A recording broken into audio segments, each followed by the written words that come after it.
നമസ്കാരം, നവമീഡിയയുടെ പ്രാദേശിക വാർത്തകളിലേക്ക് സ്വാഗതം.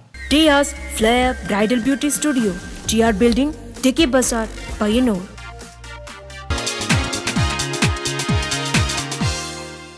മറത്തുകളിയിൽ വിപ്ലവകരമായ നവീകരണത്തിന് ലക്ഷ്യമിട്ട് പയ്യന്നൂരിലെ ടി ഗോവിന്ദൻ സെന്റർ സംസ്കൃത കാവ്യങ്ങളുടെ കൈപ്പിടിയിൽ നിന്നും മറത്തുകളി മലയാള കാവ്യങ്ങളിലേക്ക് എത്തിക്കുന്നതിന്റെ ഭാഗമായി ശ്രീകൃഷ്ണചരിതം പ്രമേയമാക്കി പ്രഭാവർമ്മ രചിച്ച ശ്യാമമാധവം കാവ്യാഖ്യായിയെ അടിസ്ഥാനമാക്കിയുള്ള ശ്യാമമാധവം മറത്തുകളി പയ്യന്നൂർ ഷേനായി സ്ക്വയറിൽ അവതരിപ്പിച്ചു.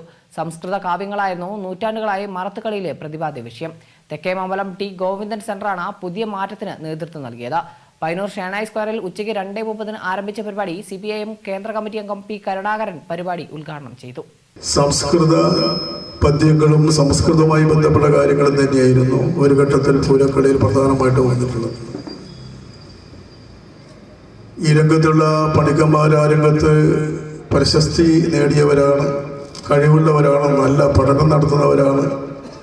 പൂരക്കളി സമയത്തൊക്കെ കുട്ടികൾ ഹോംവർക്ക് നടത്തുന്ന പോലെ തന്നെ കളിക്ക് മുമ്പായിട്ട് ഇതൊക്കെ വീണ്ടും പഠിപ്പിക്കുകയും ചെയ്യുക എന്നുള്ളത് ചെറുപ്പകാലഘട്ടത്തിലെ അത്തരം പണിക്കന്മാരുടെ പ്രവർത്തനങ്ങൾ കണ്ട സമയത്ത് തോന്നിപ്പോയിട്ടുള്ള ഒന്നാണ്. പരമ്പരാഗത കളിക്രമങ്ങൾ കൈവിടാതെ സമകാല മലയാള സാഹിത്യത്തെ കൂടി പ്രയോജനപ്പെടുത്തുകയാണ് പുതിയ ഉദ്യമത്തിന്റെ ലക്ഷ്യമെന്ന് സംഘാടകർ അറിയിച്ചു. ഉദ്ഘാടന ചടങ്ങിൽ സാഹിത്യ അക്കാദമി അവാർഡ് നേടിയ പി അപ്പുക്കുട്ടൻ മാസ്റ്ററെ ആദരിച്ചു. ONVയുടെ ഉജ്ജയിനി, കുമാരനാശാന്റെ ചണ്ടാള ഭിക്ഷുകി തുടങ്ങിയ കാവ്യങ്ങളും മറത്തുകളിയിലൂടെ അരങ്ങിലെത്തിക്കാൻ പദ്ധതിയുണ്ട്. ശ്രീകൃഷ്ണചരിതം പ്രമേയമാക്കി പ്രഭാവർമ്മ രചിക്കുകയും വിപുലമായ ആസ്വാദക ശ്രദ്ധ പിടിച്ചുപറ്റുകയും ചെയ്ത ശ്യാമമാധവം കാവ്യാഖ്യായിയെ അടിസ്ഥാനമാക്കിയുള്ള മറത്തുകളിയിലൂടെ കളിയെ പുതിയ കാലത്തിന്റെ കലയാക്കി മാറ്റാനാകുമെന്ന് പ്രതീക്ഷിക്കുന്നതായും സംഘാടകർ പറഞ്ഞു. എം പ്രസാദ് സ്വാഗതം പറഞ്ഞു. പരിപാടിയിൽ ഡോക്ടർ അനിൽ ചേലമ്പ്ര മുഖ്യപ്രഭാഷണം നടത്തി. നഗരസഭാ ചെയർപേഴ്സൺ KV ലളിത സപ്ലിമെന്റ് പ്രകാശനം ചെയ്തു. സമാപന സമ്മേളനത്തിൽ C കൃഷ്ണൻ MLA ഉപഹാരം വിതരണം നടത്തി.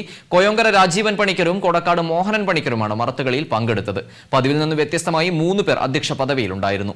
വിവിധ കാവ്യങ്ങളെ അടിസ്ഥാനമാക്കി 10 കേന്ദ്രങ്ങളിൽ മറത്തുകളി അവതരിപ്പിക്കുന്നതിന് ഒരുക്കങ്ങൾ നടന്നുവരികയാണ് എന്നും സംഘാടകർ അറിയിച്ചു. ജില്ലയിലെ പ്രധാന ടൂറിസം കേന്ദ്രമാണ് പുതിയങ്ങാടിയിലെ ചുട്ടാട് മേഖല.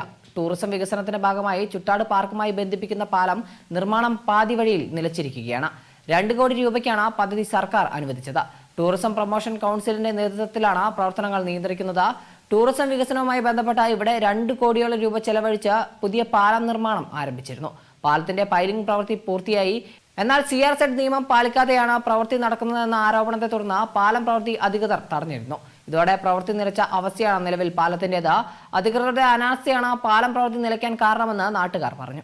ഈ പാലം നിർമ്മിക്കുന്നതുമായി ബന്ധപ്പെട്ട് ആദ്യം ചെയ്യേണ്ടിയിരുന്നത് CRZന്റെ തിരുവനന്തപുരമുള്ള അതോറിറ്റിയുമായി ഡിസ്കസ് ചെയ്ത് അതിന്റെ പെർമിഷൻ എടുക്കുക എന്നതാണ്. പക്ഷേ DTPC അതൊന്നും ചെയ്യാതെ സിൽക്ക് എന്ന് പറയുന്ന പൊതുമേഖലാ സ്ഥാപനത്തെ കൊണ്ട് ഈ വർക്ക് ചെയ്യിക്കുകയും ഇപ്പോൾ CRZ അനുമതി നിഷേധിക്കുകയും ചെയ്യും. ഇതിന്റെ ഫയലിംഗ് ഉൾപ്പെടെയുള്ള കാര്യങ്ങൾ നടന്നു കഴിഞ്ഞു. പക്ഷേ ഈ പദ്ധതി ഇവിടെ നാമാവശേഷമായി കിടക്കുകയാണ്. ഇതിലൊരു വലിയ ഫണ്ട് തന്നെയാണ് ഗവൺമെന്റിന്റെ അനാസ്ഥ കൊണ്ട് ഇവിടെ നിലച്ചിരിക്കുന്നത്. ബൈക്കും ഓട്ടോറിക്ഷയും കൂട്ടിയിടിച്ച് ബൈക്ക് യാത്രക്കാരനായ അന്തർ സംസ്ഥാന തൊഴിലാളി മരിച്ചു. അരവഞ്ചാൽ ടൗണിൽ ഇന്ന് ഉച്ചയ്ക്ക് 1:30 അപകടം. അസാമിലെ ദുബ്രി ജില്ലയിലെ സുച്ചാർ പോലീസ് സ്റ്റേഷൻ പരിധിയിലെ ആകാശ് ബോർമാൻ ആണ് മരിച്ചത്. കൂടെയുണ്ടായിരുന്ന ഹരിപാദ ബർമനെ ഗുരുതര പരിക്കുകളോടെ പരിയാരം മെഡിക്കൽ കോളേജിൽ പ്രവേശിപ്പിച്ചു. ഇരുവരും തവിടിശ്ശേരിയിലെ ചെങ്കൽപ്പണ തൊഴിലാളികളാണ്.